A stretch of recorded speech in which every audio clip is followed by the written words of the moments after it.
Hello, everybody. Welcome to Love, Sex, and Consent in Tabletop Role-Playing Games. Our moderator for this panel, and I guess our host, is the lovely Professor Millsworth Bunny-Hearted. I didn't know I was being a professor. I would have changed my outfit. Hi. Are we doing intros? I should introduce myself first, shouldn't I? So hi, I'm Bunny-Hearted. I am a professional internet bunny, and I also vaguely professionally work in the field of consent and consent education. So I'm really excited to be here and be a part of this, and I will do my best to moderate this thingamajangle and make sure that we're getting your questions and getting all of the beautiful beans here's words directly into your ear holes, as long as you want them there. Fair. My pronouns are they or she. I like them both. And yes, I really am a bunny. It's true. Can't stop me. Who's next? I don't know who's next. So I'm used to you doing this. You're That's next fair, now. fair. You're the one next to me. I'll go next, and then we'll pass it to Robin, then Kat, then Shar, then Kelly.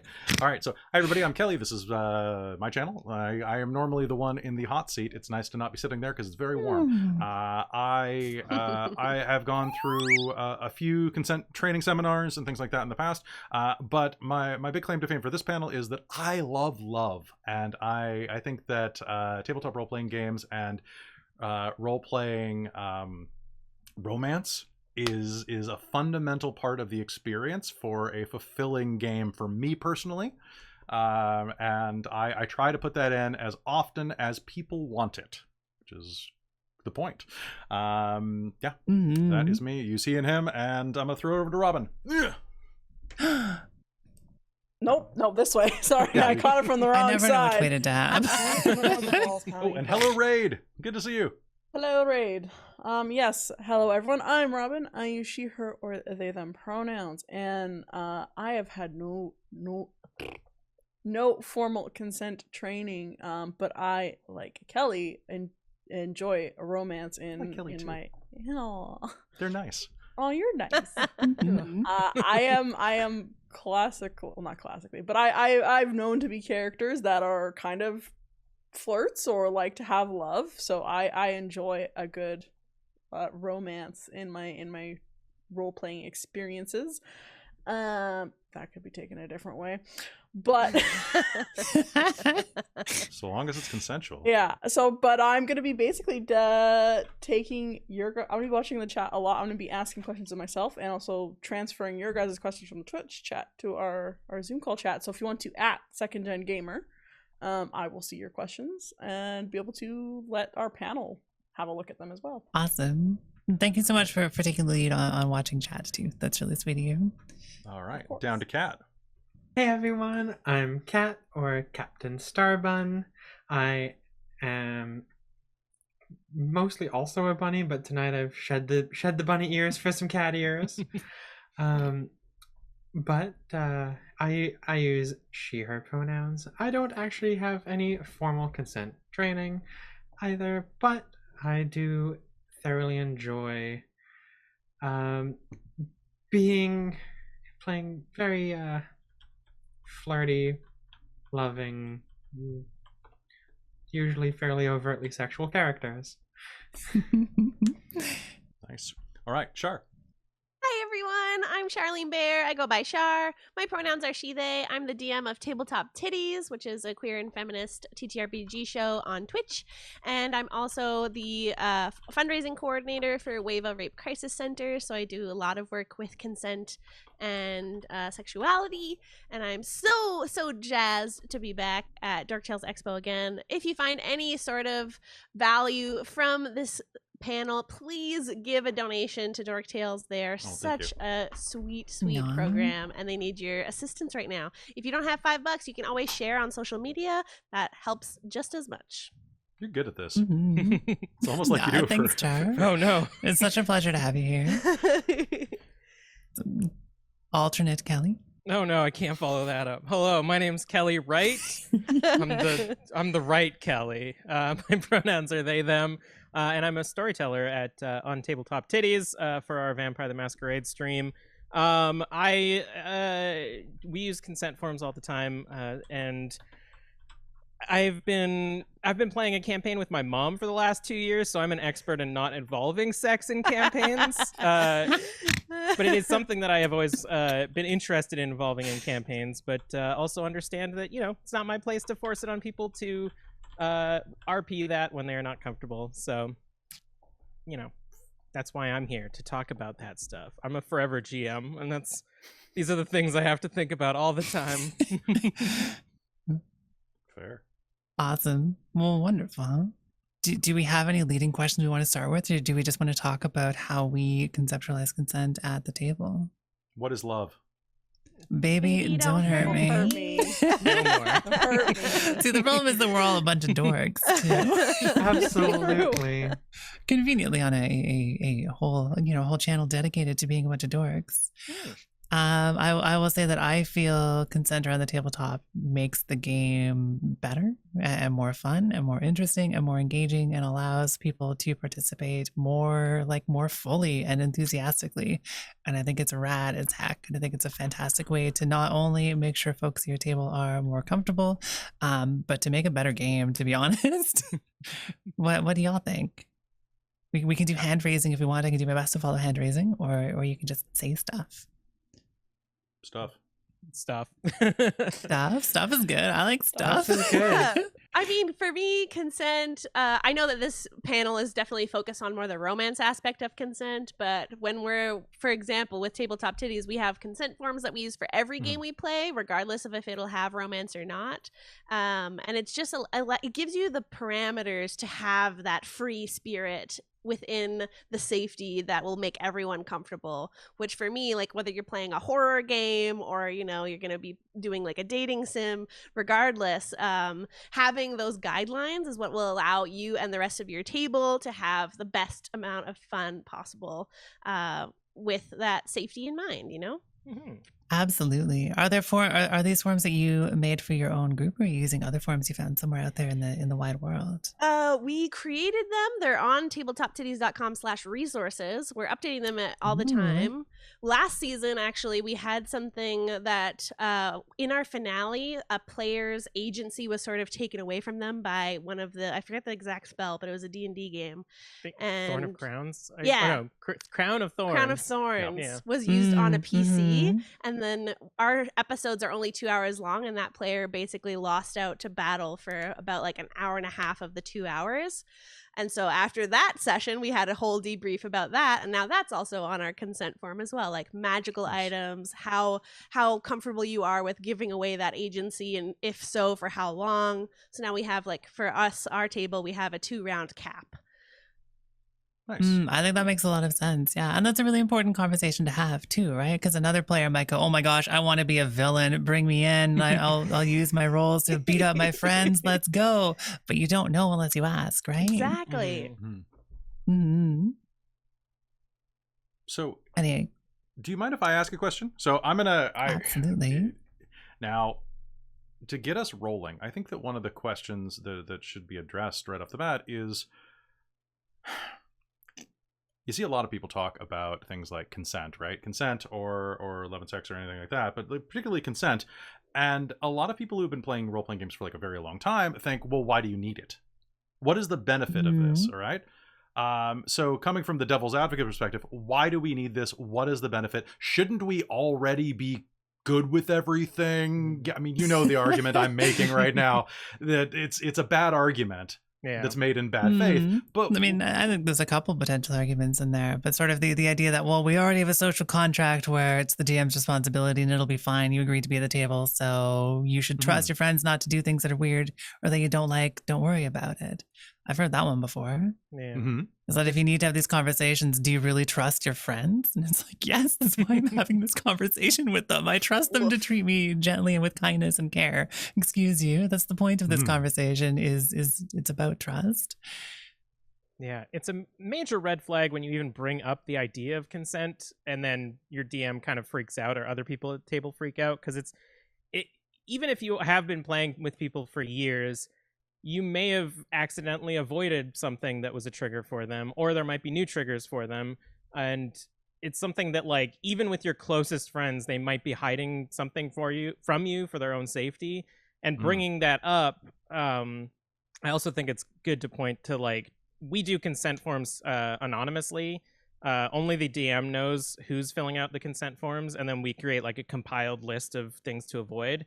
So it could be something like your friends didn't want to bring up with the group, and if you create a safe space where they can come to you as the DM and say, hey, this is something I don't want to get involved with in the game or something like that, then you can, as the DM, be like, okay, somebody in the group said this, so we're going to avoid it, or even just like not bring it up, put it on the list, and never have it show up in the campaign, and red flag it if someone does bring it up at all.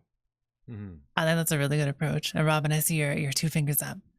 Yeah, it was good. Off of Kelly's point, it's that with this talk of consent and having a list, I think is a great way to potentially have like an intense game where everyone can like go into it knowing that they can fully 100% trust your DM.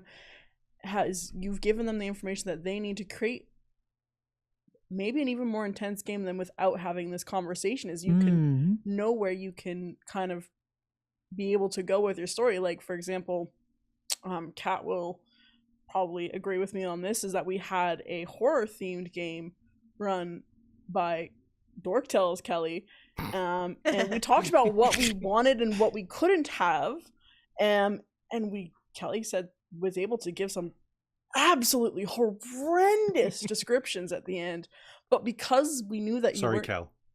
There's Yes. other Kel who was supposed to be in this panel, but she hurt herself. Yeah. So other Kel had something awful. I'm sorry. But Sorry, you it was are great. able to have those more intense moments because you've talked about where people's lines are, and you can have a gross description that is gonna sound gross but not be like necessarily gonna I feel like any of you've your raised friends. a really, really good point with that too. Because one of the common arguments that I've seen about the idea of consent in a tabletop is that, well, you're dulling my knives as a DM, right? Like you're taking away tools that I can use to tell an interesting story, but you may be dulling like 2 or 3 knives, but you are sharpening all of the rest of them. You are narrowing down what you can use to provide an interesting and engaging and fun story for your players, which is what you're there for as the DM, and it's what you're there for as the players too. Because I mean, it's not all down to the DM when it comes to consent and treating each other with care and kindness. I would even say that it works in the like romance aspect as well. Like you might feel uncomfortable getting into a romantic conversation with your fellow players if you don't know where it's going to end. Like you may personally have an expectation of like, oh, it's going to be like a cute little high school romance or whatever, but the other player is expecting something else. And if you don't have those consent expectations ahead of time, then you might avoid those interactions altogether because you're afraid that they're going to go too far for your comfort. Oh my gosh, absolutely. It looks like we just got a rad question from Chef Aladeath. Asking what would be good ground rules and guidelines for fairness when a DM and player are in a romantic relationship, or perhaps several players or couples, and I suppose how like pre-existing relationships impact consent at a table and how to manage that. Do you have any thoughts on that? I'll hop in on that since I constantly run for and constantly have ran for partners over my life. You have to be hyper vigilant to make sure that you're being fair. Because there is going to be a base perception that you are going to be unfair in favor of your partner.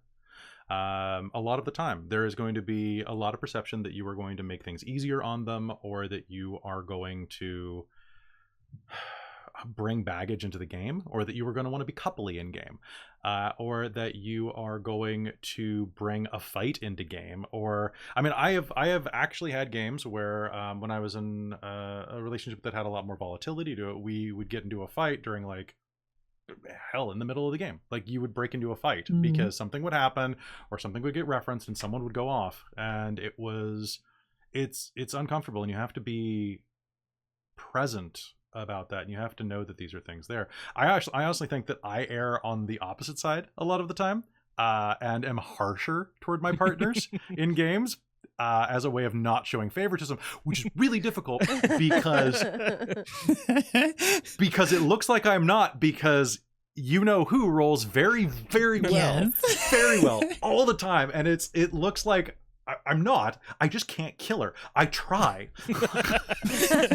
I actually have a very small thought on that too, and I want to get back to this question afterwards. But in that situation as well, if you know, or at least you ideally already know what boundaries exist for your partner.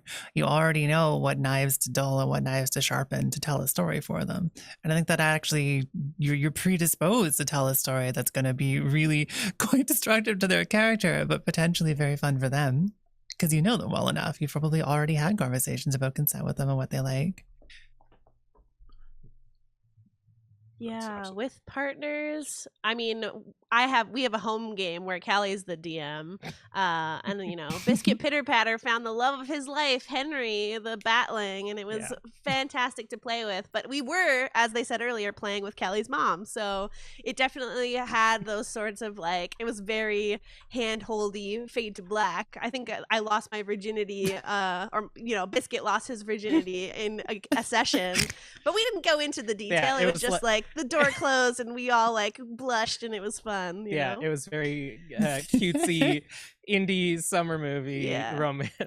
But it's definitely something that you have to keep in mind it's not just your consent and the person that you're initiating something with, but it's also everybody else at the table, because if something's going to make somebody uncomfortable, some players don't want to have any romance and they think that why would my fantasy TTRPG experience include romance?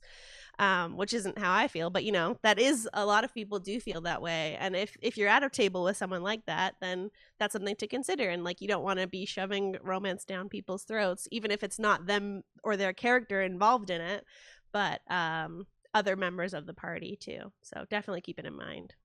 Also, having been in a pseudo-romantic relationship in one of our games, in season 1, me and another player had kind of a flirty relationship, and it's something that Shar, as the DM, her being my partner, I checked in that they were okay with everything that I was saying or doing and stuff. Even though we were playing characters, in the moment it can get sort of real. So just making sure that DMs are players too. Check in to see that they're okay, especially if they're your partner. Yeah, absolutely. Millie, can we make a point to come back to Kelly's point there and talk about bleed before this is over? Because I think that's a long conversation. I was just thinking that too, yes. But I wanted, one of the things that always strikes me is changing directions or consent in the moment. Because that can be really difficult when you're in the middle of something to change gears, or you feel like you're putting a damper on things. And there are a number of techniques that you've all probably heard of. The first time I was ever introduced to consent in a tabletop game that was not simply a stop or a freeze action, right? Was when I was reading up and learning about Nordic style LARPing, which is a much more extreme type of live action play that can actually be physical or be sensual if you want it to go that way. It's a lot more no holds barred. Now obviously it's not exact for the table, but that was the introduction of a very simple tool set of red light, green light, yellow light. And it was using German words or Scandinavian words, I forget, but as a way of showing consent. So if you're role-playing a scene that's kind of hot and heavy and you're oh yes, you want to go back up to my place or something like that, or oh I ask your character if we can grab drinks later, and maybe you're not 100% into the scene but you're interested, you can drop I forget what code they used, but it was yellow light, which is I am happy to progress at a slow cautious pace, but know that, or I want to wrap this up but I don't want to stop it. Right? And then of course red light and green light are very obvious, but that yeah, okay. For now this is okay.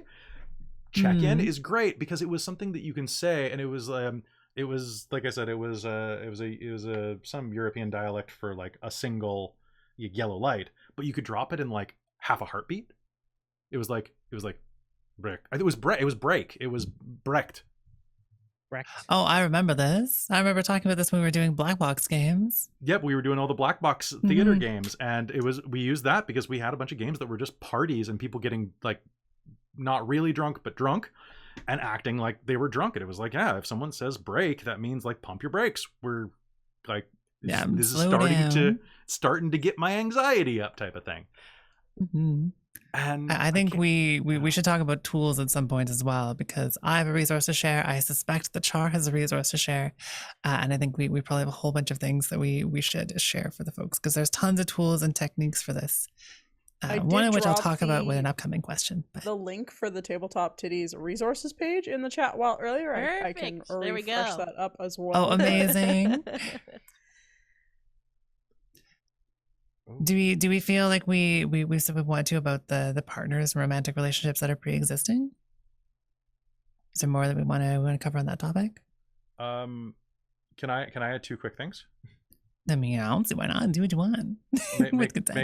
Make sure everybody knows at the table, if you're not hiding a relationship, just make sure it's obvious, especially if you're playing with new people. Yes. and do check PDA levels, because I've been in games before where the storyteller and their partner like actively like made out and were doing some very physical things in the middle of the game, and it was as part of a scene, and it was like, okay, we're all supposed to watch this, are we? Yeah. I wish we had been informed about this in advance as a thing to know to expect, or could have said perhaps we're not into that with some sort of consent check-in. Yeah, right. Seems good for a new group. It could have been nice. All right, but we're feeling good about that one? Okay, awesome. So the next one that I have on the list is from Trizalta. But before we do that, I'm actually wondering if we should step back a moment, because we've been saying the word consent a whole bunch, but I want to make sure that we take a moment to define it clearly and specifically as sort of the framework for how we do that. I have the definition that I use. I think it's probably somewhat similar to one from Weva.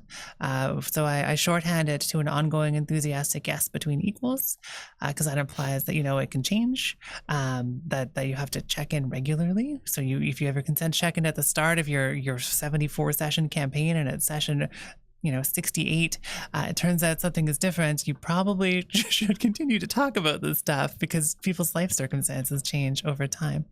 And that it's enthusiastically, you're not like feeling like you're going to consent to this, right? You're going to love it when the dragon eats your mom for breakfast, right? And the player's like, yes, DM, that's not great, that's not super enthusiastic. That it's an actual yes, and that it's equals. So this is where it's an interesting spot with the DM's role, because this isn't a conversation you're having as the god of the realm to some peon in the world. This is the conversation you're having as a human to another human at a table where you're having a collaborative role-playing experience. You need to be set as equals in that moment. You need to be actively working to make it an equal space. Sure, you're the dungeon master. You're a player in the game with a different role than the other players, but you're not their boss.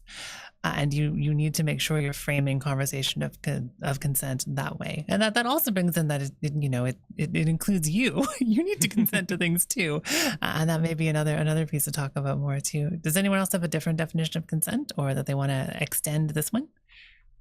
I thought that was about great. covers it for me. Oh, sorry. Go ahead. Sorry, Kat. I think you said that one covers it for you, and then Char, I caught part of what you said, but not all of it. Yeah, I was just going to say that was excellent, super great. It's just got to be enthusiastic, ongoing, and freely given, which I think you really dove into the examples there perfectly for that. Okay, awesome. Well, I think now that we have a framework on that'll actually maybe even help with the next question. So Gisalta's asking how we would handle a situation when a trigger of a player which struck that they didn't even know was a trigger until that moment. I think part of that is that stuff is ongoing. You recognize that stuff can change. I think that's an important piece. And then in my mind on that, I think it's establishing tools. I know I'm the general moderator, but my metaphor for this is that it's like playing sports, right? You need to establish what the rules are ahead of time. If you're playing like hockey and a ref blows a whistle and says something, you can disagree with the call, but you know what is supposed to happen then. Play stops. And then something happens. There is a mechanism in play. And it can be that someone is, breaking a rule in a new and exciting way. They brought a Zeppelin into the arena, and that's new and probably against the rules, but no one had to think about this before. So we're pausing play to no rule in here that says out. a dog can't play basketball. Maybe we need to pause the game to write one. So hang on, we're blowing the whistle because we all know what happens when the whistle is blown. We have that mechanism in place. I think that's the key part, is that you don't need to know the list of things that someone's not okay with, because you're right, they very well may not know, or something new can come up, right? Like for myself, being a trans woman who wasn't out for some of the game stuff I was playing, I remember starting to figure that out and having this sense of dread where it was like, oh no, what if there's going to be trans stuff coming up in a game, and how do I navigate that if I'm not out to this group yet? And if someone starts doing a bunch of transphobic stuff, do I need to be like, hi, I'm not cool with this for very specific reasons, and now I'm outing myself? Or do we have a mechanism to just be like, let's raise a whistle here, and we can move on to a different thing, please? Because as an ally or any other thing, I'm not cool with this. It doesn't have to be a whole thing. There's a mechanism for it, and there's tons of those tools that we can talk about in a little bit as well. So that's how I would approach it. More thoughts? I'll step into this one. And actually, coming from a similar demographic, being a trans woman. I like that we're both VTubes too. Right. We're dorks. One of the things that has been great with surprise face, that has been great with Dork Tales especially, and having Kelly as DM, is consent has been made very clear throughout the entire process, and being that it is completely based on knowing that you can trust the person, in this case who's running the game, to overall not be awful to you, but also be understanding of situations. Me, for example, after I came out as trans, we were continuing on with one of our games, and I was playing a male character. And I had initially thought, oh, you know what, I'm fine with this. Eventually, we'll probably transition him into a trans female character.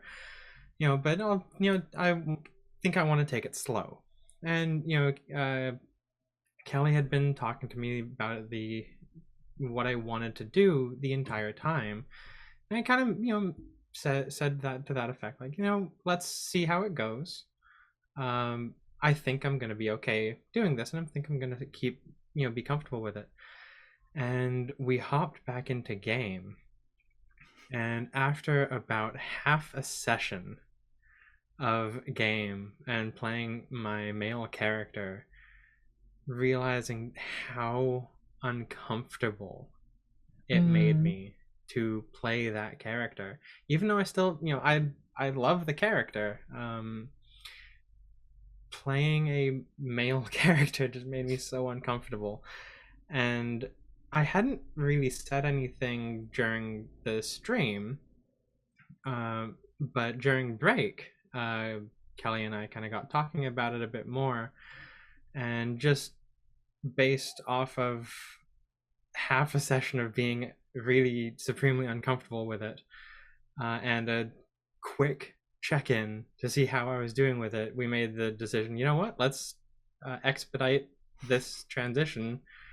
And I think the next game, it was quick. It was really, really quick. It was quick. I think you found, what was it? You found an expired potion of Alter Self or something like that. It was like, I don't know, it's expired. Who knows what'll happen? Maybe it's permanent. So it was a gender changing apple is what we had found. That's right. And that's what he took. That's what he ate. And then after that, followed it up with the expired Alter Self potion, which who knows what an expired and don't mix them. Don't mix them, because the effects might be permanent. And that was kind of communicated to my character as that could be a potential thing, because we had talked about it and thought, you know what, this is probably going to be the best way to help keep everything comfortable. And it was basically like, oh, well, do we want to do another half game as your old character, and then we'll have a fantastic transition into the new character at the end of break? And I was like, yep, absolutely, let's do it. So that is my kind of personal take on that one. That was I really awesome. appreciate you sharing that. That was awesome, and it sounds like to me like things were approached really, really well. Like you had tools to check in. You had a DM you were pretty confident that you could talk to, and then it sounds to me a little bit like you took the lead on deciding what would happen next. And I think that's really important. Exactly, and to me, that's a lot of consent, is knowing or finding out along the way where your own comforts lie, and trusting the person that you're interacting with that is going to follow those. So, but yeah, it was it really was a seamless, easy process. It was great. I feel like this has brought up another piece that maybe I should add to my bike rack here, is how streaming changes this. Because it is different in front of an audience compared to on a table. Totally, yeah. Most of our experience using consent is through streaming, just because we're adults. We don't have friends that play D&D. We have to hire people to come play D&D with us. And Robin. And it's kind of that thing where it's like a lot of performers will think like, oh, the show must go on. I can't stop. I have to live in the scene. But we've tried, like, as much as we understand that that's how people feel, we've tried to instill in them that they are in a safe space, and if something comes up, they can X card the scene. In fact, we have we're implementing a new system that it hasn't come up yet, but we implemented it, and the next time it happens is that the person who X cards can either type it in chat or like physically do the X card. And if they do, everybody else at the table does the X card. That way nobody really knows who did it by the time it all comes around. Kind of reminds me of the scene from Midsommar when everyone's screaming with her. I still need to see that. Spoilers. But yeah, the idea is that everyone gets involved in stopping the scene, and then the person who did it can DM the DM, and if they need a moment to recover, we can go to break and sort of discuss it, or they can step away. If they're okay with just canceling the scene and going to the next one, we'll do that. And the idea is to entirely put the decision on, like, the control on the person who X carded, and make sure that they understand that they're in control. This is they'll guide the situation as they want, and nobody questions why or what it was that they even X carded in the first place. And every player joins in on that, so that it is really something that we're participating in as a whole for everyone's safety. Yeah. Because safety is everyone's responsibility at the table. I think that's fantastic. Yes, it especially is. with the streaming aspect. Sometimes you feel like, because it's live, that you sometimes have to maybe suck it up or push through, or like put yourself in an uncomfortable situation if you haven't had that talk. So I think that, like, that's a great, like, policy that you guys have implemented. Like, that's a very, like, it's great being able to put that power back to that person that may have had to use the X card. I think that's a fantastic way to kind of I think get so through too. that situation.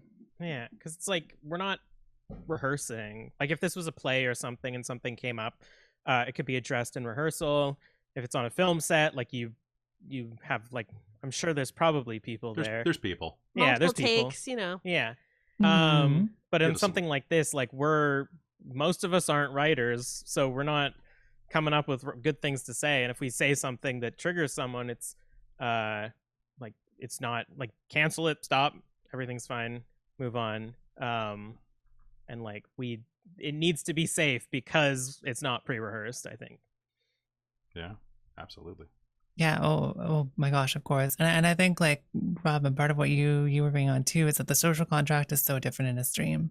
Because when you're around a table with people that you know and trust, like, which ideally are the folks you're playing a D&D game with, maybe you feel okay about pausing it there. But when you're pausing something for an audience who's not there to participate in that way, they're just there to watch, you're under a completely different kind of pressure. So I think having a tool like it sounds like you folks have, where it's behind the scenes, and then it's non-specific about who's doing it. So anyone, because the internet can be like that, who wants to target someone for pausing their fun, doesn't have a specific person to go after, it seems like a really, really good approach. So I want to second this, and I'm commending you for this. This sounds like a really, really good way to do it.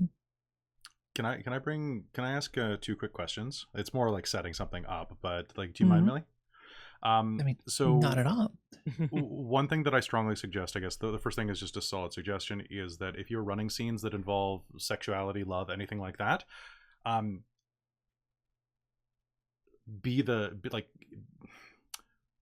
have it be a collaborative experience. Toss the ball gently, so that they can get out of the way if they don't want to interact with it. That said, I was trying to think of how to formulate this. In more mature games, there are certain situations where someone, and quickly before I go on, I just want a content warning, any type of thing that we're about to talk about that might consist of like sexualized violence or anything. There are some plots that maybe you want to have a character in a game who is aggressive. Nothing is going to happen from it, but you want that type of plot, or your character wants that type of plot, or your player wants that type of plot, where there is a risk, there's a risk involved, or something uncomfortable. I've always found the easiest thing is that in games, sexual assault doesn't happen, period. Like, it just doesn't. Hard no. But in those cases where someone wants to have a risk of something like that, and Robin, I want to check in with you on this, because in the beginning of our Mage the Ascension, the Victorian era game, there was an implied attempt. If everyone's okay talking about this real quick, if not, we can change topics totally. But I think that I am. Okay. And if not, just ping me in the chat. We don't have to say anything out loud, of course. Yeah. Why don't we give a moment just to make sure everyone has a chance to ping and chat if we want to. But in the meanwhile, fail this. Dork Tales But in the Expo. meanwhile, also, I want to touch into, because I have another question coming from TK Digiboy. I promise we'll get to that soon. I just want to make sure we're doing this one justice first. Okay. All right. So I think we're okay. So It's Robin, sounding to me like we're good for this. Okay. Do you mind talking a little bit about like how we did things at the beginning of the story with your mage? Sure. Yeah. So basically we're trying to figure out I had an idea. So this was all 100% my idea. That I brought forward to Kelly as my DM when we were going through how to create, like, how my mage character Darcy had her what's the terminology? I'm forgetting mage. I need to awakening. Go back to it. Awakening. Thank you. So it's basically, it can either be something. Oh my god, I can't speak words. I'm getting nervous apparently. Something could be something small, but in most cases for mages, it's a big part of your life, like a big event.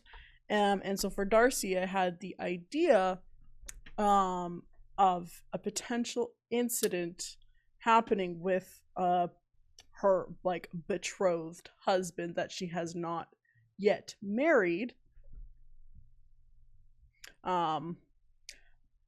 But it was a potential thing of like, that's what awakened her mage powers, was that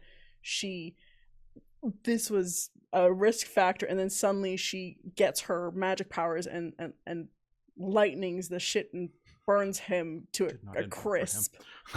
I mean, to be honest, on the side of it, that could almost be a very empowering thing to play through. That was the whole point of this, was that it was this moment where my character Darcy, she felt very helpless in this situation. That's what kind of awakened her to this like generational power of witches, because she's from a tradition that's like mainly kind of like the witches, the pagan witches. So I brought this up to Kelly as an idea because I had just gone from playing D&D, which is very like kind of like Lord of the Rings fantasy, and I wanted something a bit more kind of real. I wanted something to connect me to Darcy in a way, and as a woman, I've not had as serious situations, but I've had situations where I've felt powerless, and I wanted that kind of intro moment to, and I think it helped me connect with Darcy a lot, and I have a very fond love with her, because it had this moment where it was me wanting to have that, I wish I could do this in real life to those shitty people, and to for all those women that and men, because it happens to men too, but for those people and they thems, everyone, it happens to everyone, but that feeling where you're powerless and where you are not is kind of like, this is my intro. So I discussed this with Kelly. We came up with the idea of how, when, and basically the limits of the scene of, you know, it's nothing is going to be verbalized, of like, it's just going to have a very suggestive saying and then fades away, and all of a sudden blast of magic happens. And we discussed this with the other cast members afterwards to make sure that everyone else was fine. So once Kelly and I had that discussion, and Kelly was okay with running that from my proposal, then we discussed it with everyone else and made sure that that was okay. But yes, we had this very intense scene, but I found it very emotionally rewarding for myself as a woman that sometimes feels powerless with situations. Hashtag I found mood, yeah. Right? So it was just like, it was a very empowering scene that can be very useful, but it has to be very, like, I'm trying to phrase the words, but there has to be a lot of consent and checking in, and a lot of boxes to tick before that even gets going, because you don't want to make anyone, you know. And particularly because it's on a stream. This is in public record. Yep. Until the internet goes away, or YouTube goes away, or Twitch goes away. So like, me running this scene it's on YouTube, and it's got warnings in front of it. It's got warnings in the episode title.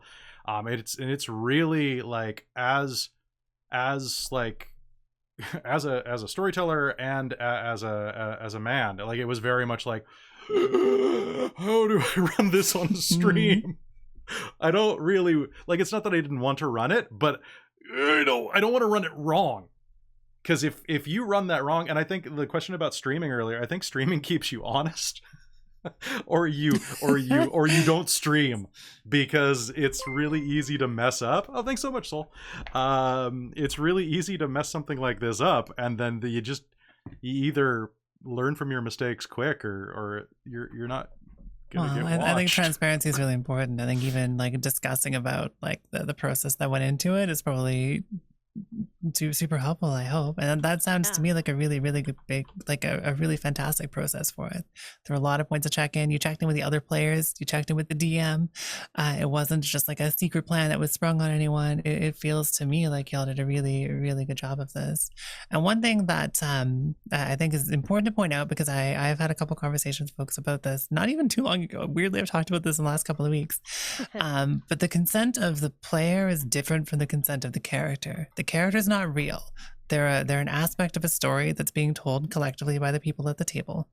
They can have things happen to them that are non-consensual, but that has to be okay with the person playing them and with the people playing the characters around them, and that's what requires the discussion.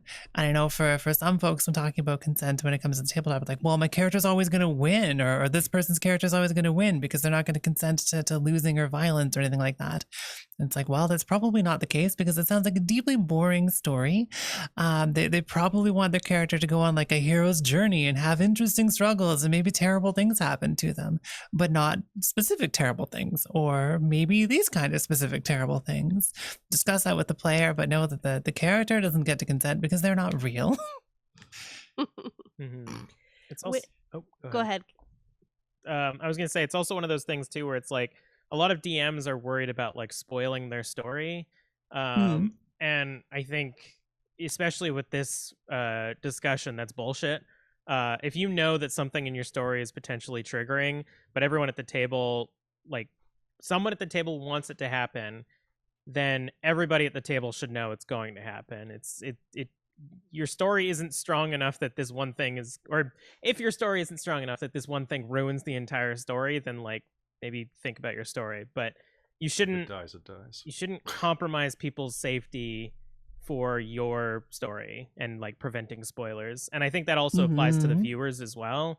Like if something is going to happen this episode and you know it's going to happen and you've planned it with the players, maybe throw a spoiler of like specifically what category of thing is going to happen this episode.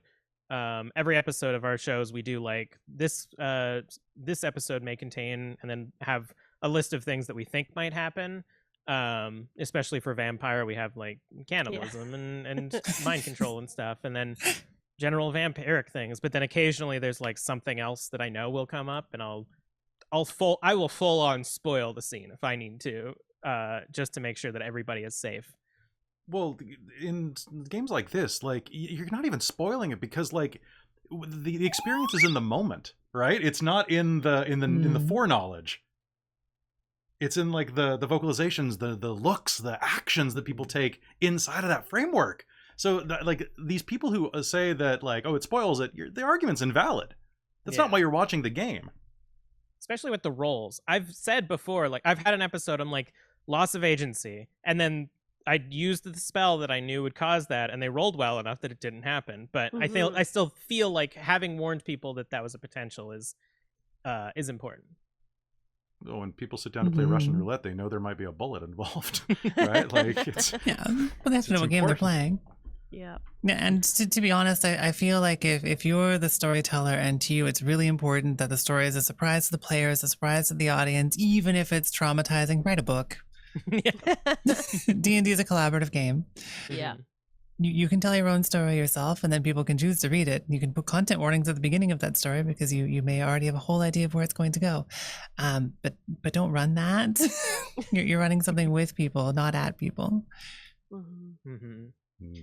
Before we move on from this topic, the question was about like if we had a triggering situation that a player didn't know about. So we talked about the X card, which is a great tool, and I wanted to mention one more, which we don't use on Tabletop Titties, but I have heard of it and it sounds pretty great to me, which is pause, stop, and rewind.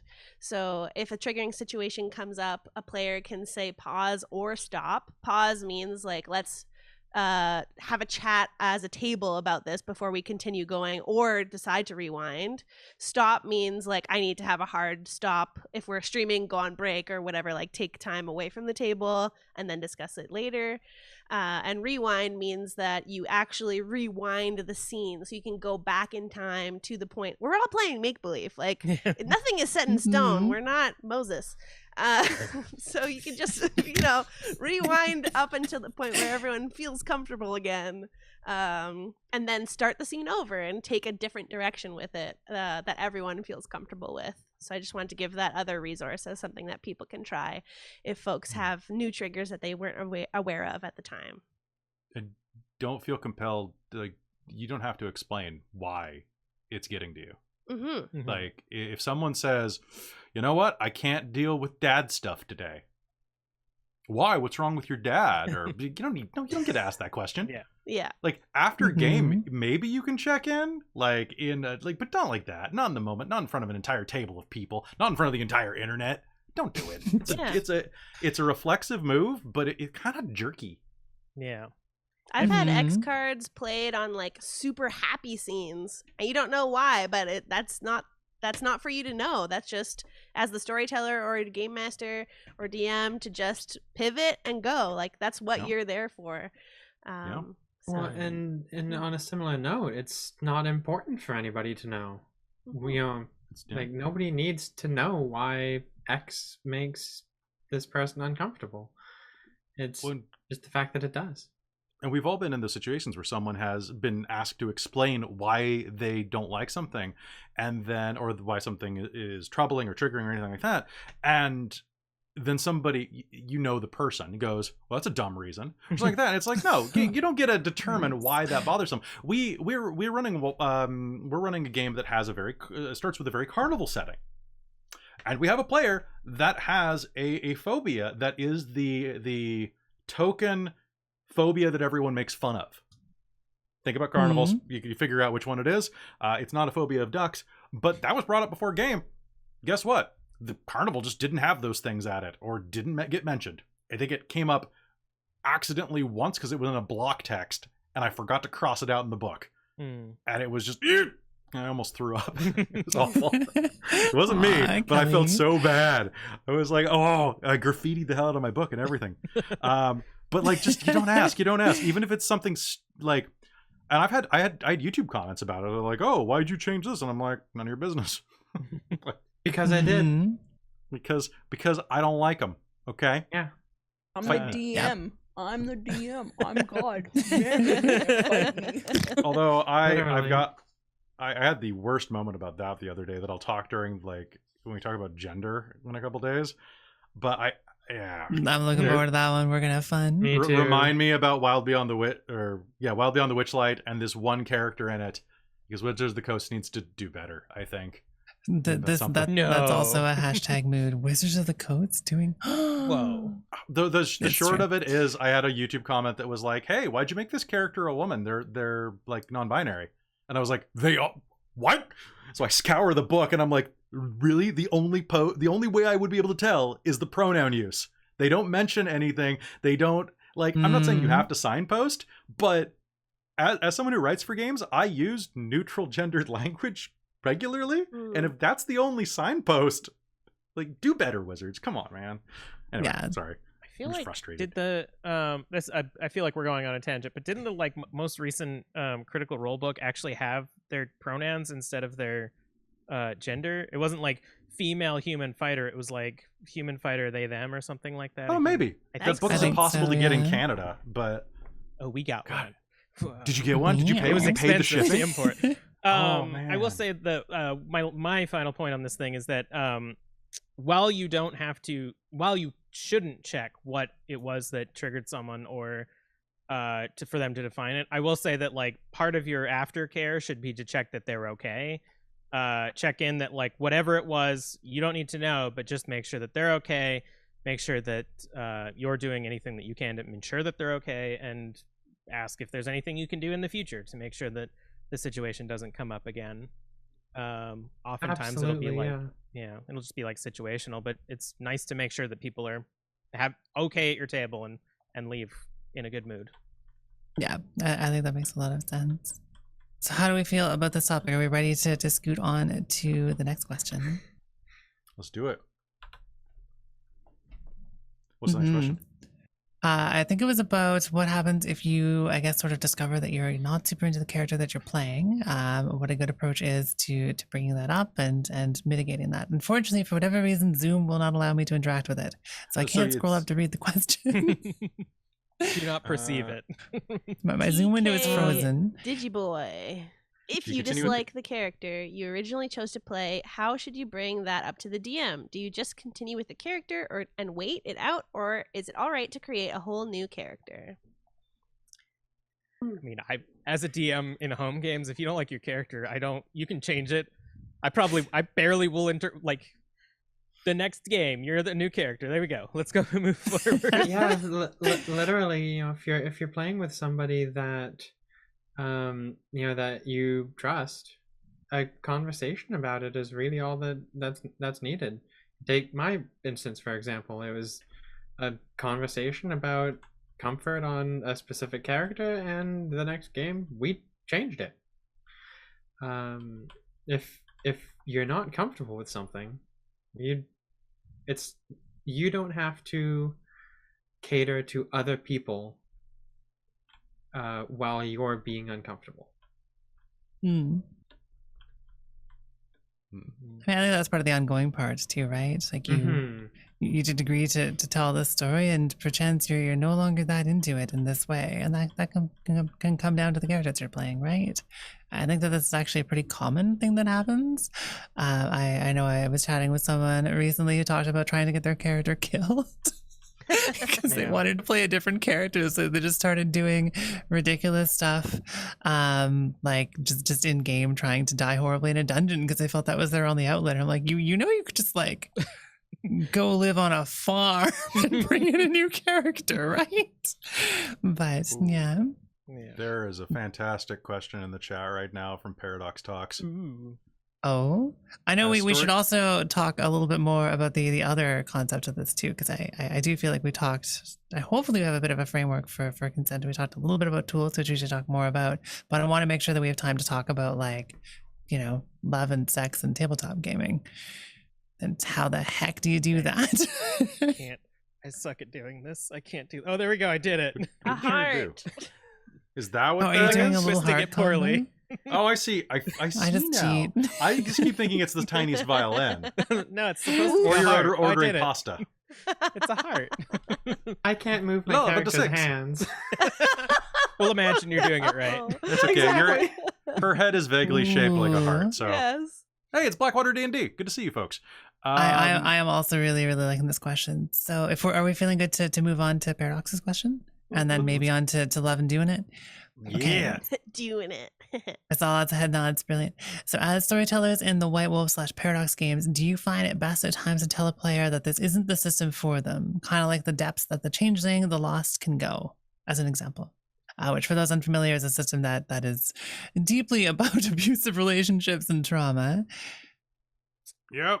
I mean, I feel like our show specifically kind of dealt with that in regards to. I mean, World of Darkness has some inherently problematic backstories written into their books. I'm more of a fan of like the mechanical aspect of Vampire the Masquerade, and I like vampires, and I was like, oh, this will work. But I really didn't want to have like a grim, dark, abusive, assaulty story. So I told my players like we can literally have like Buffy and your vampires, or we can have or Supernatural. It's kind of like a monster of the week now, as vampires, and I take some of the aspects of like Zamichi or the flesh crafters, and like Ravnos can make illusions and stuff like that, and take mostly like their like surface level aspects of their character, and then take out all the parts where they did bad sex pest things and throw that away, and take out all of the like weird like Nazi stuff, and I'm like, okay, now we're dealing with fun London vampires fighting ghosts. London. Yeah. I don't like if like there's a lot of talk of like homebrewing D&D so much that why don't you just pick a new tabletop RPG? Maybe you like Apocalypse World or something like that. And I think for our show, like I like the mechanics of Vampire, and I like the system, and I like the classes. So much though that I was like, hey, I just don't have to make our show have problematic things. Like it's dark, it's the horror. There's ghosts and shadows and tentacles coming out from the deeps to play with your madness, but you know, there's no sex pests. Except for the tentacles, but that's consensual. Like everybody's signed. everybody's checked in on that. Yeah, the tentacle form. Mm-hmm. I mean, I think you're raising a really good point there too. Is that I mean you're into it for the mechanics, and like the theme can inform the mechanics, but the theme and the story are separate from the mechanics. And I think the story that you tell in any system can greatly vary. Like I've played Change in the Lost games that are about the thick of that abuse and are like sort of deeply awful in that way. And I've played Change in the Lost games that are extremely empowering or just totally ridiculous. Like just like what Robin was discussing earlier with that situation of abuse or assault and how to approach that at the tabletop. I think you can have those kind of conversations in Changeling and turn it into something really memorable and really powerful. But you got to know ahead of time. Yeah. And you're right. Like perchance for some people, maybe the system where everyone has been, absconded with by mysterious and really alien and evil fairy monsters into the wilderness isn't something that they're cool with. But that doesn't mean that they wouldn't like another World of Darkness game. But yeah, and as a storyteller, you have a lot of control over the tone there. Like you can take the basic premise of Changeling the Lost, which is that you were stolen by fairies and you come back to find your life has been lived without you. And you can spin that, like the base idea is pretty darn dark, like 7 out of 10 dark. You can run that as a 1. You can just be like, yeah, like you were taken by fairies, but it wasn't like an abusive relationship necessarily, or it was more like a fairy tale rather than a dark fairy. Like you control the knob. So talk to your players. Talk. role-playing games are literally just communication. Hmm. Yeah. I mean, it's an ongoing conversation with cool rules that sometimes we use. Mhm. And on the other side of things, in terms of this question with like, is a system not right for someone? This is also, we're all talking about like the DM has so much time to like change the story, change the mechanics, and make sure everything is right for you. But if like you're joining a group that's about to create something together and they have certain expectations about something, in that case, I would probably say, you know, if you get some people aren't meant for every group, you know, and that's okay. Mhm. But this is like sort of like the DM has some level of like consent that needs to be given too, not just like for players as well, for how much time they have to commit to changing everything. And it's sort of like a contract that you're going into together to work together. And if you know at the start that this isn't the right game for you, like let's try and play something else another time, you know? Mhm. Mhm. Yeah. Oh, absolutely. Yeah, that. I mean, that I think this is even like the before session 0 thing. It's Exactly. You got to describe what the game is about, what the themes are going to be. This is the session -1. Here's how the system works. Here's the setting I'm thinking of. Here's the kind of themes I'm interested in exploring. How do you feel about these kind of themes? Mhm. Before you'd even think about getting them to make a character. Yeah. Like exactly, like if someone goes to you and says like, "Oh, I want to run a vampire game, a very political vampire," I'm out. Like Tell the me second more. and it's like, especially if they have the word LARP in there, I'm out. Because there is nothing more frustrating than sitting at a hyper political vampire game. To me, my opinion, a hyper political vampire game that is you and a bunch of friends, some of which are not your friends, acting like bad high school versions of themselves with fangs, rather than like the monster of the week thing is a much better like gameplay thing. Like you're going and doing stuff, but it's the game. Like if you try to put me in a game where people are like, "Oh yes, we're going to play elders," it'll be highly political. I'm like, what are you going to do? Just sit there and have primogen meetings the entire time?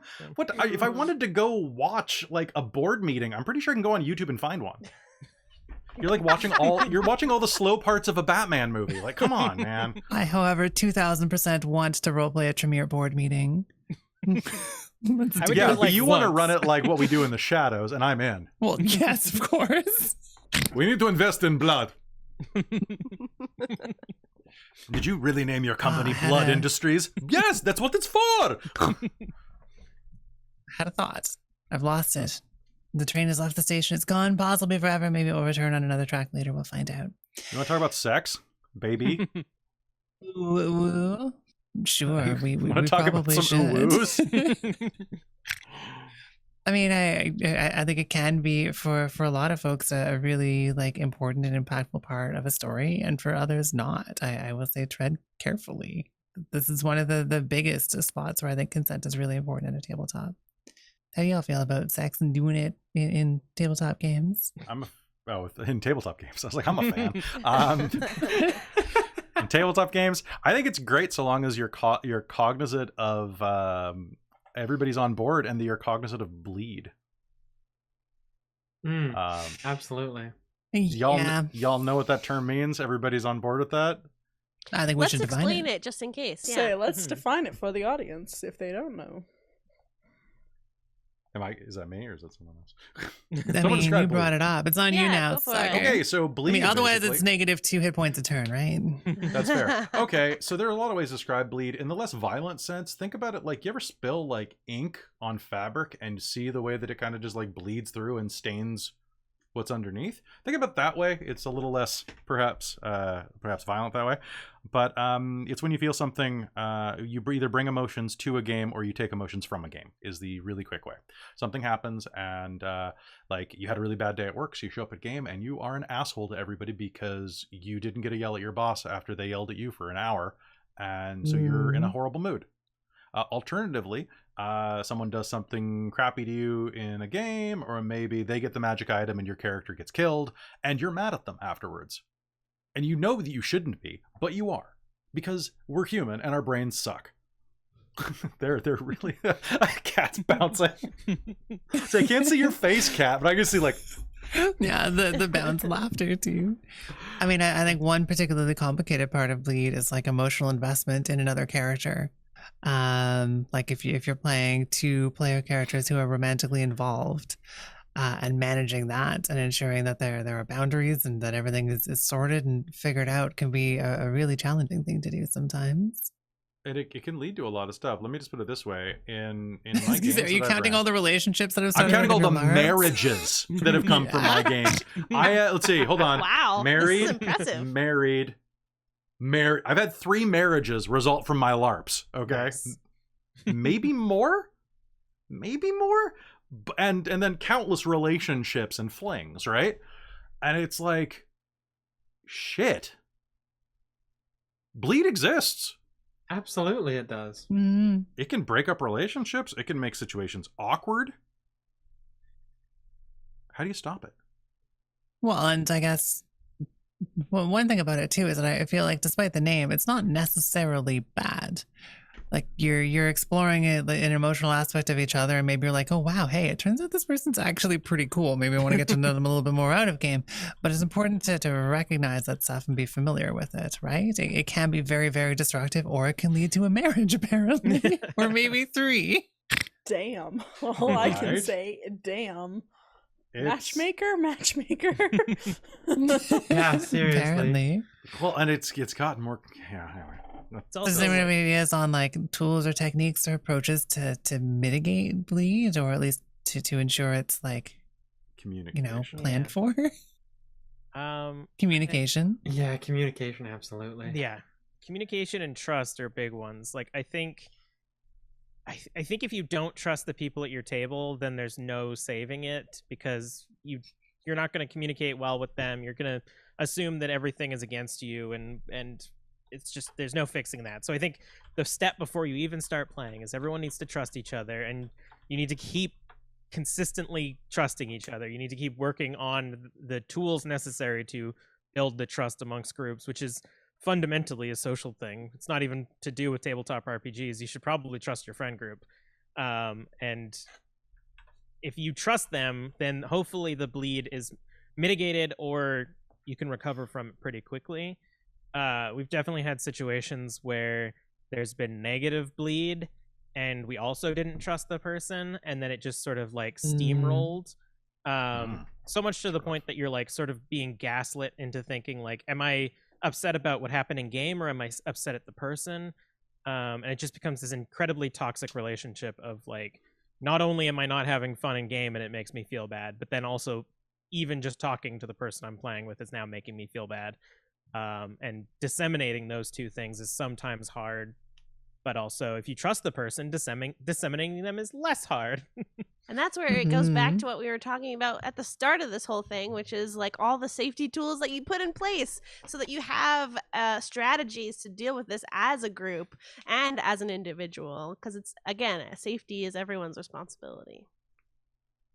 It's true. Yeah. Oh, absolutely. I was gonna say, is there any like specific tools that you think would be useful for this, or more the general checklist sort of thing? Because I don't know that a a pause or a red light, yellow light, green light sort of thing will work for bleed so much in my mind, because you may not really know at the time so much as you might recognize it after a scene. Mm-hmm. I mean- think. Oh, sorry. Go ahead, Kelly. No, sure, go ahead. I've been talking more. We've got stars and wishes that we use, which isn't How does that work? exactly this, but it does help a bit in terms of opening up communication after a game. So stars and wishes, also known as rose and thorns, is something where after you play a session, everyone gets a chance to talk. You do a little round table of something that you really loved and you'd love to see more in a game, and that could go to an individual person or a theme or the DM's creation that time or whatever. And then you get a wish, which it could be something still positive, like you would love to see something that was in this session happen again because it was so fun, or like I felt like I didn't really get a chance to do much that game, or I really didn't want that battle to go the way it did. I felt like we could have talked it out instead of being murder hobos or whatever. And that's something that sort of like is a instigator to open a dialogue with the party and also with just folks individually with their DM, which I think is a really great tool if you need something to help you start the ball rolling for communication. And then it can lead to a lot more helpful dialogue overall. But you're right, Millie, in terms of bleed, it's something that's very complex, and it's not really something that like I have a checklist, so that means that I won't have bleed now because we talked about this before, you know? Yeah, exactly. I mean, I think you're describing a debrief to me, right? It's the thing that happens after a scene or even after a stream. And some games have these built in.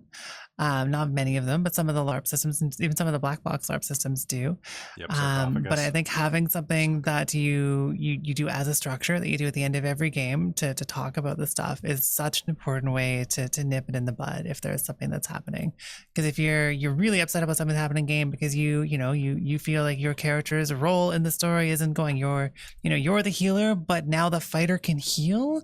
It feels like your purpose there doesn't make sense because the fighter just had this glorious paladin quest and now just healed this other person. So how does this impact stuff? That could be a complicated thing to deal with because the whole flow of the table has changed. You don't want to take away from that amazing fighter paladin story, but you still want your character to matter. Otherwise, why are you there? Like that as a random example, I was trying to come up with one that wasn't based on anything, so I promise this one is not based on anything.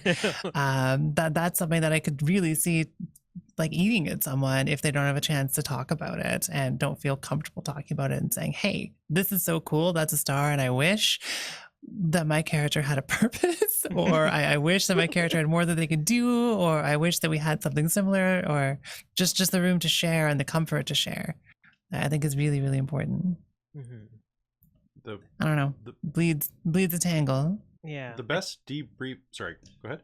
I was gonna say I was thinking about like bleed techniques, and I think like it's sometimes a hard thing to see, especially if you're playing with people that you're not friends with and you don't know what their tells are.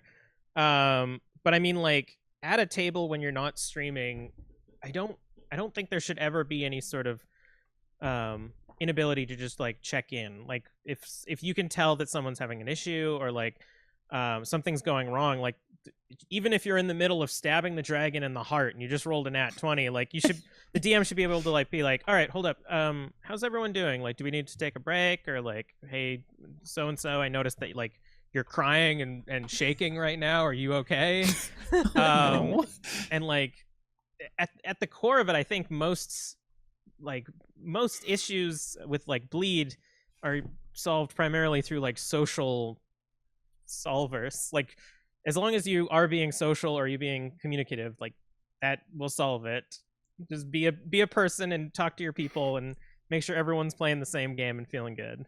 Now I Kelly, have sorry, I was just gonna say that Kelly brought up a bunch of memories of players that I've had in my games, like Kat and Amy and you, where it's like, are you okay? You're sobbing, like snot bubble. Like, okay, keep going. Fine. Yeah.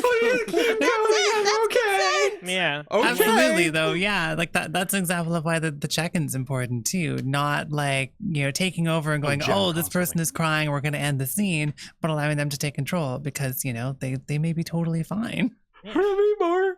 And a good tell sometimes is like if they start playing their character different. Like if you're a lawful good paladin who serves this god, and then suddenly like the player comes to the table and they're like, you know what, fuck all this, I throw away my holy symbol, and it's like, are you doing something with your character here, or did you have like a hard day and like need to talk about this? Like let's figure out why you're becoming a Oathbreaker paladin in session 70 after you just saved all the kids in the orphanage. Because my wife is pregnant and I'm going to lose her, and this old guy at the Senate told me. Oh, and they won't promote not me within again. the chapel. And I should have known when you hated sand that this was how it was going to go with this Ugh, character. I just hate it so much. It's everywhere. So much. So I want I'm sorry. to fantasy transit. It's all I want to scoot us a little bit. So I do want to make sure we have time to talk about sex and doing it. And we had a really, really awesome question that Frogs sent us. The Frogs have sent us that this is a big one, consent and narrative, specifically when the GM, the storyteller, etc., It says that your character does X. And they've heard that you should never tell a player what the character does. And we've seen it used as a tool to get people in the right mindset to set a mood. How do we feel about this one? I have had games where I've been in where I think it's the best way to do it is vague versus specific. Specific, don't give specifics on a character. I've had games where I've been in like a combat or something, and the storyteller, the game master, I think for that it was Shadowrun, described me doing all of this stuff in the fight that I didn't do. Like I was like, I headbutt him, and he's like, no, what you actually do is like this triple flip kick, and I'm like, yikes! no, I don't. What It's the a hell? headbutt. But the whole like, Yeah. all right, so Shar, all right, so you wake up, you grab coffee, you head to work, you know, on the way, you know, you stop by the usual place, right? Like you could, if you're glossing over some things to just kind of set the mood, yeah, sure, why not? There are some things that we do on autopilot, in my opinion, where it's like, yeah, like I get up, I go to the bathroom, I get dressed, I drive to work, or well, I mean, I used to, and like, you know, all that, but it wouldn't be like, oh, when you decide to take a, well, damn, but no, I would do that too. I would be like, oh, but there's bad traffic, so you decide to take a special route, maybe. But that's a consent thing, right? Like I'd be like, yeah, you go, Robin, you gonna go the back way today? I feel like you're trying to offer a hand. So you're saying like, hey, here's a ride. Do you want to hop in? The door is open. My hand's out. Do you want to get aboard? That's where this car is going, maybe. And I think you do give people space to say no, though. Yeah, kind of building off of that. I mean, at least in the games that I've been in with you, Kelly, I know both as Dork Tales Kelly. You should bug Tabletop Titties about playing. Absolutely. I love seeing Kelly be like that one. Which one? Which one? Touch hands. I'm married. Yeah, it's kind of like, I know personally that I trust you to, you know, sometimes take control of what's happening, because you will, you know, I know that you will do something really cool for a character death, for instance. If my That's a hard one.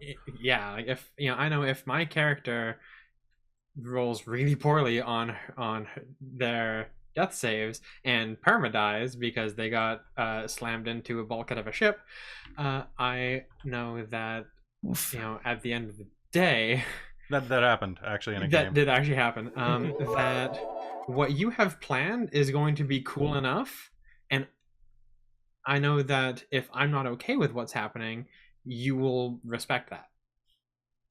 You also say hurt me a lot. I though. do. Like you say I bring do. it. Like you challenge me to kill you though. And I think that's your verbal consent. Like you're constantly like, hit me. Hit me. True, and there have been times where you have been like, "Are you sure?" Yes. Do it. Well, More. and I think that speaks to an ongoing conversation, right? Like you sort of have some guidelines established. You two know each other quite well already, and you're communicating throughout the scene. I feel like I've seen examples where it's like, you know, you get mind controlled as the classic example of taking character agency away, where it's like you're mind controlled, you do this and you stab this person. Or if you're not mind controlled and you like, for example, for where you were going, Kelly, like you take a different way to work and this sort of thing happens. I think that's different from saying like you get up in the morning, you go to work, you have this conversation with your boss, you tell your boss that you hate his guts. You just really, really hate your boss. You get fired. You go home, you're bawling your eyes out. That's taking player agency away significantly. Yeah, I guess it's set dressing versus story hijacking. Almost. Yeah, I feel like your approach to that would be, you know, like you get in, you have a rough morning, traffic is bad, you get into the office and your boss is being a freaking jerk today. What do you do? You're right. That's setting up dominoes versus knocking them down. You roll for initiative. You got to let the players push the things if they want to, because they might go, you know what, I grin and bear it. Or they might go, you know what, I light the copy machine on fire because I hate that thing. It never stops beeping. You say copy or coffee? Because one is okay, one is not. Copy. The coffee machine should never be lit on fire. It is the you. fire that lights my life. We love that. Actually, I have a general like vibe check for everyone because you brought up like mind control spells, and personally, every time that I've ever had a player get mind controlled, the way that I like to handle it is almost like send them their motivation, like DM them and be like, your motivation is now to kill all your friends. You can keep playing your character, but your motivation is now to kill your friends, rather than like wholesale taking away their actions. I'm curious how other people handle that sort of thing. I feel that adds to the narrative too, because then you're not having a conversation at the table saying, haha, this person is now mind controlled. You just ask them to roll a will save, and then later on they're suddenly doing something different. That's interesting. Chronicles of Darkness is really a good system for this. Because like Millie, back when you and I used to play a lot of like revised World of Darkness games, I know that we would come up against people that didn't want to play the negative side of powers, right? Like, I mean, and that's part of the consent issue, but it can lessen table enjoyment if people are not like leaning into things that everyone agreed that we would lean into, which is a whole other topic. But Chronicles does this really good way of doing that, where it rewards you for losing, and for like, if I use a power that makes you afraid of me and you act afraid of me, you get experience points. And if you don't, then you just don't get the extra XP. But it's your call. Like, it puts the agency in your hand and it gives you a little cookie for playing along, and I like that. I personally, I think it's really good. I see Robin with a couple of fingers up. I also see a question in chat here, and I also want to make sure we talk about sex specifically before we run out of time. I'll shut up until we get there. My quick thing was a good like thing that I think helps, like if you're talking about like mind control taking player agency away, the whole power of then like having the wisdom save rolled, and then the DM either private messaging or doing the whisper suddenly puts that agency back into that character's, into that ball court, because suddenly now the character and that player have a secret that's sharing with the DM, and they can act with it. And I love getting, like, in our Zoom chat, I love getting a private DM when I like fail something, and Kelly's like, you now feel this, and it's like, okay, sweet, I'm gonna do this because I have the power to do this. No one else knows besides me and the DM. It's time to get nefarious. Well, and it really puts the control still in the player's hands. Like, you're taking agency away from the character then, not from the player. And I think that's a really, really beneficial approach. Okay, so one question. So the weirdest bleed is when you get romantically involved in character and that starts to bleed over. It's embarrassing when you realize you were getting feelings for someone. How do you deal with that? It's a good and bad bleed, but it can be awkward at a table. I've gotten a crush on another player before because of bleed. Yeah, me too. I've gotten a crush on my own character before. That's weird. Good job. I mean, that's a good weird, but like, I'm no shame. But when we got our character art, I was like, I love this character. I have a crush on this. I mean, I'm pansexual. I get a crush on literally everyone. It's got nothing to do with bleed. Cat's new character is really hot too. Like, I think you'd be down with both versions, both pre and post. That's really true. Oh man. So I guess for this question, it could be that I think some of it leads back to one of the first questions that we had, was that if it starts developing into like a real life romantic thing, that should probably not be a secret from the table. And then if it's not going in that direction, then I feel like there's a point where there needs to be some communication or some sort of something probably needs to change in that, and how that changes probably depends greatly on the group and the table. And I don't want to just suggest random stuff. What do y'all feel? If you essentially, this is like an unrequited crush on someone in a tabletop game that you're now realizing it's affecting your role play. Check yourself first. Like, you notice that you're like, oh shit. Yeah. Mm-hmm. Like when you oh, James's beard is very luxurious today. Oh dear. It's very luxurious. Like, it's really long very now. luxurious today. Yeah. Or like, like I don't think anyone's feelings are wrong. Like having a crush on someone or a character for whatever reason is fine and completely normal. It's when you start acting on it that it becomes a problem. Like whether it's the character or the player, if you're doing advances and they're not comfortable with it and you're not communicating like that you're going to be doing this or why you're doing this, then that becomes a big problem. You know, a lot of players have issues where they join a group and then they're so chill and nice that a bunch of people at the table start having crushes on them and they have no interest in that, and then they start acting on it and it gets really weird. Like, just that, don't do that. Have feelings, but either communicate them or don't act upon them, or both. Yeah, I think that makes sense. Yeah. Do we have more that we want to say on mixed good bad bleeds or complicated bleeds? it's complicated, right? Like it's really hard. I feel like it can be even quite difficult to be aware of. Kat, what'd you say? Okay. This is why communication is key. But how do you? Okay, so let's devil's advocate this. Like, how do you go about doing that if you're shy, or if you're like, okay, here, hypothetical scenario. I'm just pulling it out of my butt. Okay, so you have a crush on the DM's partner, and you're the new friend in the group, or you're the old friend in the group, and the DM's partner is the new friend in the group, or something, just so that like the social dynamic is real wonky. Like, how do you address that with like, because I mean, it's very idyllic for us to say that, oh yeah, you just could bring up, yeah, I totally have a crush on your wife, and everyone's Can I make cool it with worse? it. Yeah, please go ahead.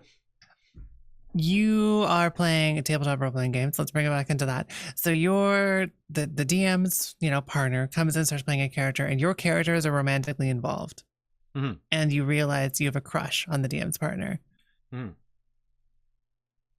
That sounds like a tangled adventure. Maybe it'll turn into glorious polyamory. Perchance it will turn into if everyone's into it, then trash the problem fire. kind of solves itself. Go arm yourself with the polyarmory. Like, again, I think like, I don't like, this is one of those conversations where I don't necessarily think that it even has to be about tabletop RPGs. Like, it is because of the context, but like, if you meet up with your friend and their partner at a coffee shop and you suddenly develop a crush on their partner, like, how would you handle that situation? You probably would shove them down and not talk about it because that's really fucking awkward. But then you wouldn't have to pretend to be in love with them, right? Like, that's like, if you like, but it's I don't know, it's one of those things where it's like, I don't think if you can't communicate your attraction to someone, I don't think you should probably be in that relationship. I think you need to get a new one or learn some communication skills, because it's gonna get really uncomfortable if you can't have a conversation like an adult with people.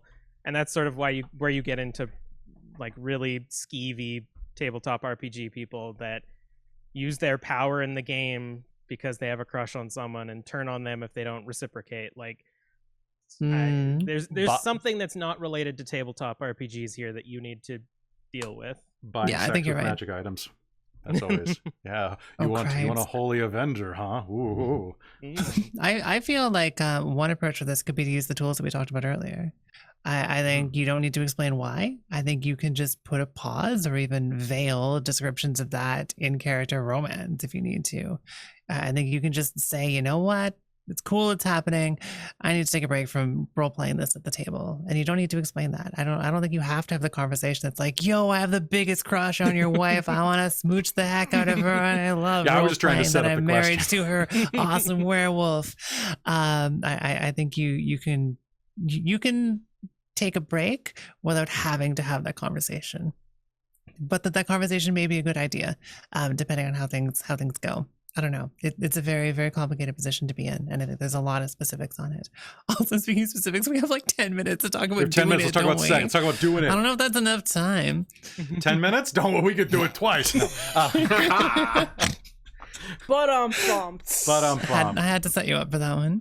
That's fine. You know what? You could do it. Like I could, in tabletop games, I could do it 100 times because I use a technique called fade to black. It's lovely. Yeah, the old veil. I was gonna turn off my camera for a sec just to like emphasize it. Thank you for not. That would have ruined Ruined all the the frames. overlay. I can do it on the hardware side. Don't worry. Oh, okay. Mhm. So, Fade to Black is exactly what it's the pan to the fireplace that you get in a James Bond movie. I add one additional detail when I do it, and that's unless the player specifically states it, I don't say what happened.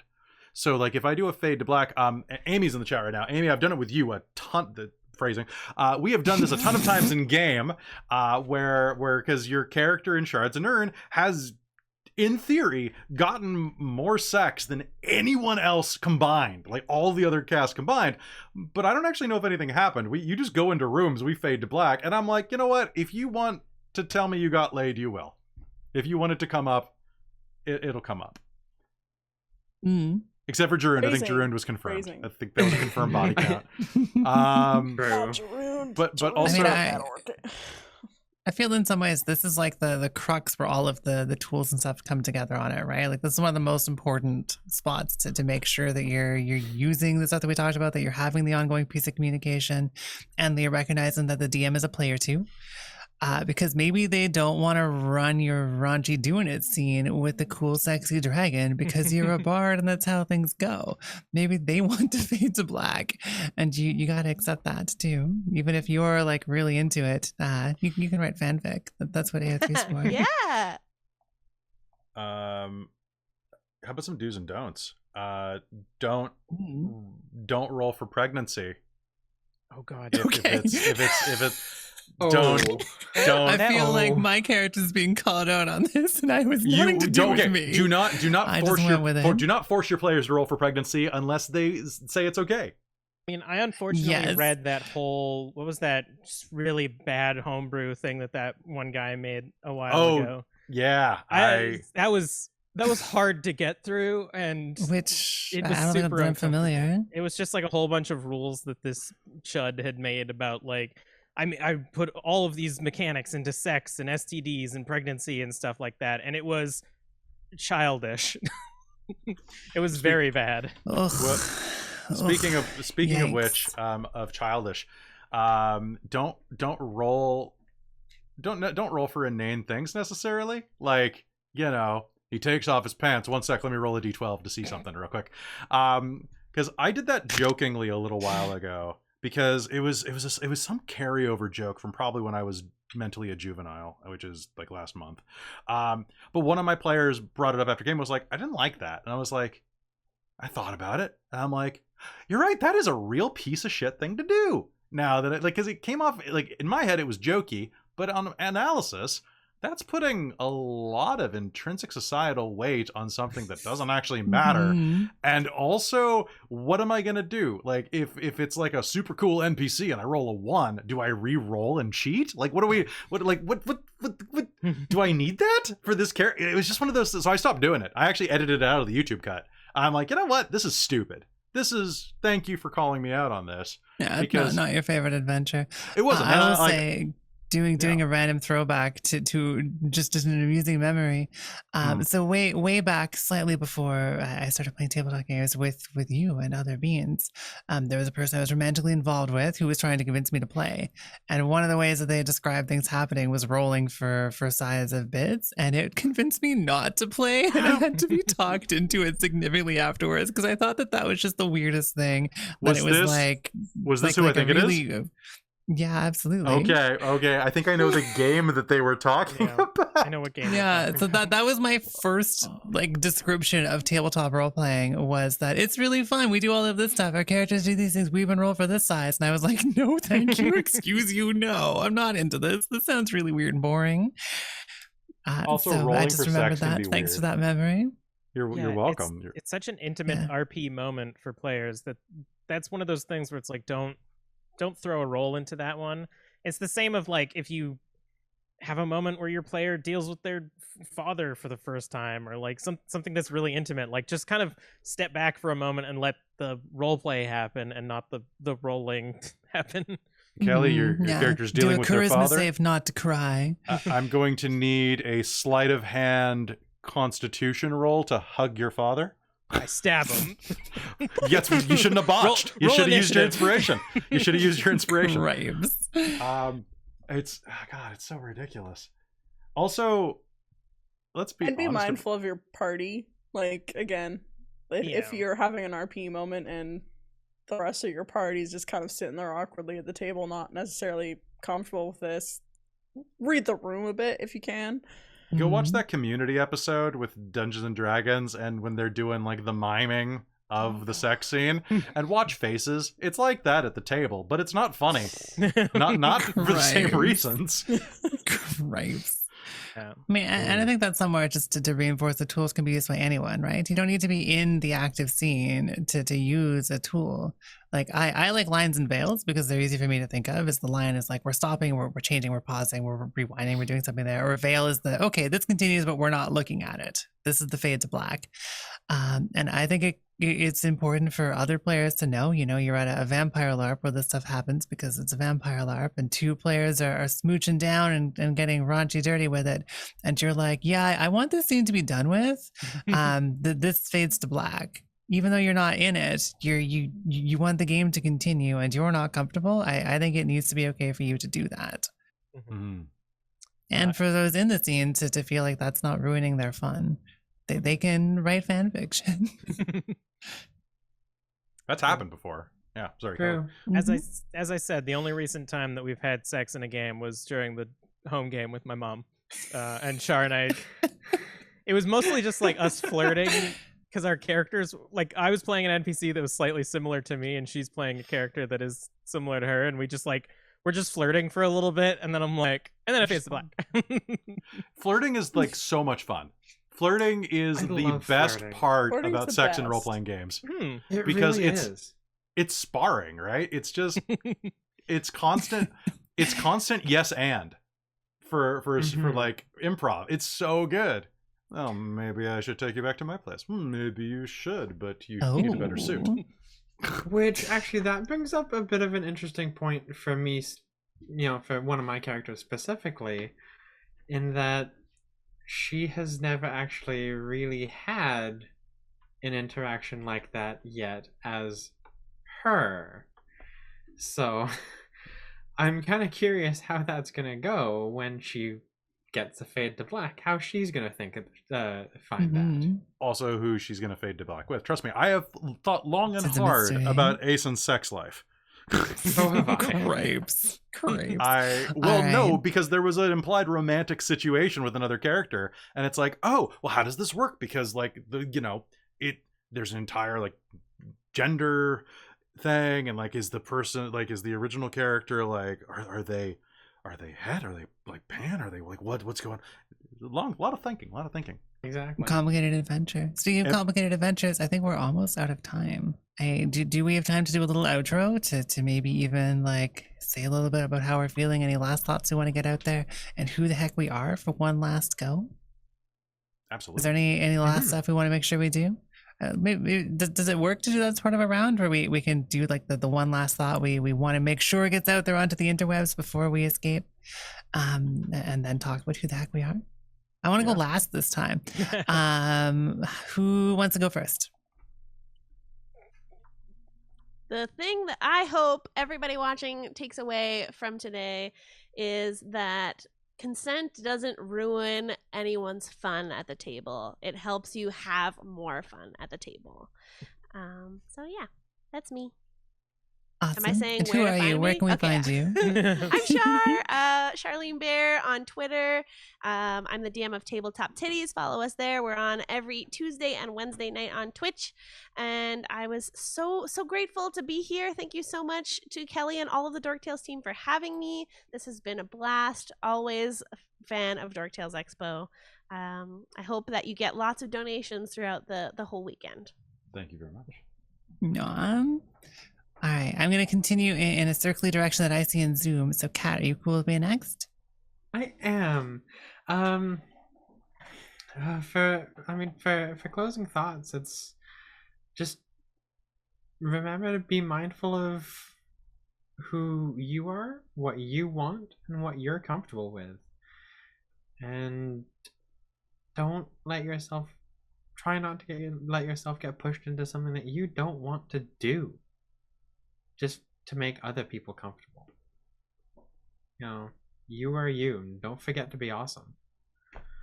It's too late. You're already awesome. Woo! Sucker. As for me, you can find me here on Twitch at Captain Starbun.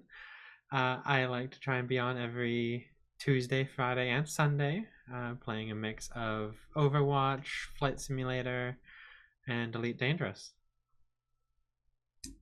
Awesome. Thanks, Kat. Next in my little circle of adventures is you, Robin. Okay, closing thoughts. Remember, since we're talking specifically about love, sex, and consent in tabletop role-playing games, remember, we're playing a game here, and we're meant to have fun. Whether that fun is having emotional instances brought to you, or having, you know, flirtations and sex in it, that's your idea of fun. But we're all trying to have fun, so it's always good to have that conversation, because we're just here to have a good time. And I'm Robin. Awesome. You can find me at Second Gen Gamer, mostly here on Dork Tales, though. Nice. Awesome. Thank you. Next is Dork Tales, Kelly. Hi, I'm Kelly. I use he and him. This is my channel. How's it going? Final words. Don't be afraid of sex and romance in games. It just like in real life, they can be great. Just don't force them on people or be weird about it. Like, you know, if nobody's having, or if everybody's not having fun, nobody's having fun.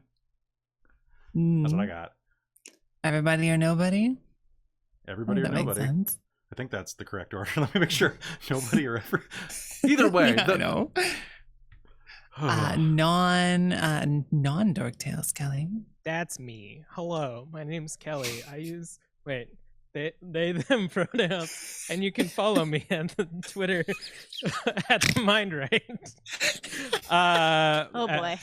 I'm also on Tabletop Titties. I'm the storyteller for Vampire the Masquerade, our Titties by Night, the Victorian London Monster of the Week style game. And my final thought is that sex is fun. That's a good thought.